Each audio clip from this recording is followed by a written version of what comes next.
ஒரு ஊரில் ஒரு வயசு பையன் வந்து வாழ்ந்துட்டு வந்தான். அந்த பையனுக்கு வந்து வேலை விட்டால் வீடு, வீடு விட்டால் வேலைன்னு சொல்லிட்டு போயிட்டு அவன் வேலை பார்த்து அவன் செஞ்சுன்னு இருந்தான். அவனுடைய ஃப்ரெண்ட்ஸ், அதாவது அவனுடைய ஸ்கூல் ஃப்ரெண்ட்ஸ் எல்லாருமே வந்து என்னடா அவன் நம்ம வட்டத்துக்கே வர மாட்டேங்கிறான், நம்ம கூடவே சேர மாட்டேங்கிறான், நம்மள மாதிரி சுத்த மாட்டேங்கிறான் அப்படின்னு சொல்லிட்டு ஒரு சின்ன ஒரு ஈகோ கிளாஷால் அவன் ஏதாவது ஒன்று பண்ணணுமே சொல்லிட்டு அவன் ரோடை நடந்து போயிட்டு இருக்கும்போது ஒரு அக்கா அவங்க பக்கத்தில் வரும்போது அந்த அக்காவோட இடுப்பை வந்து இவங்க பிடிச்சி கிள்ளிட்டாங்க. ஆனால் பழி வந்து அவன் மேலே தூக்கி போட்டான். அவங்க வந்து 5 பேர் இருந்தாங்க, இவங்க ஒருத்தனையாக இருந்தாலும் அந்த 5 பேர் ஒருத்தங்க கை காட்டுறதும் அவனை பிடிச்சி திட்டாங்க.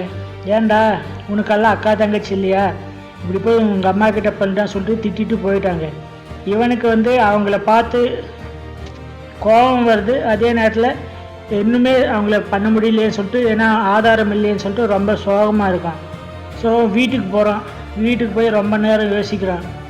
நம்ம ஆஞ்சநேயர் வந்து எப்படி ராமாயணத்தில் ராமருக்கு உதவி செஞ்சார், அந்த வீர கதையும் ஆயர்குல கண்ணன் வந்து எப்படி கம்சனை வதம் செஞ்சார் அந்த கதையும் பார்த்து கொஞ்சம் ஒரு வீரம் வந்ததும் அடுத்த நாள் காலையில் யோசித்தான்.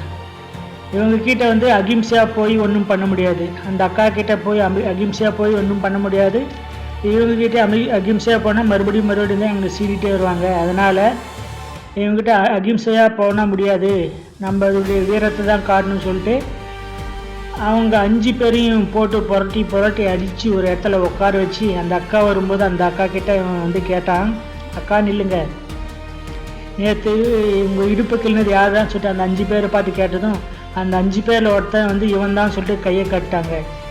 ஸோ அந்த அக்கா வந்து புரிஞ்சுக்கிட்டு மன்னிச்சுக்கோ தம்பி, தெரியாமல் பண்ணிட்டேன்னு சொல்லிட்டு தெரியாமல் திட்டிட்டுன்னு சொல்லி போயிட்டாங்க. ஸோ இதுலேருந்து என்ன தெரியுதுன்னா, சில விஷயங்களுக்கு வந்து அகிம்சை முறையை வந்து பயன்படுத்த முடியாது.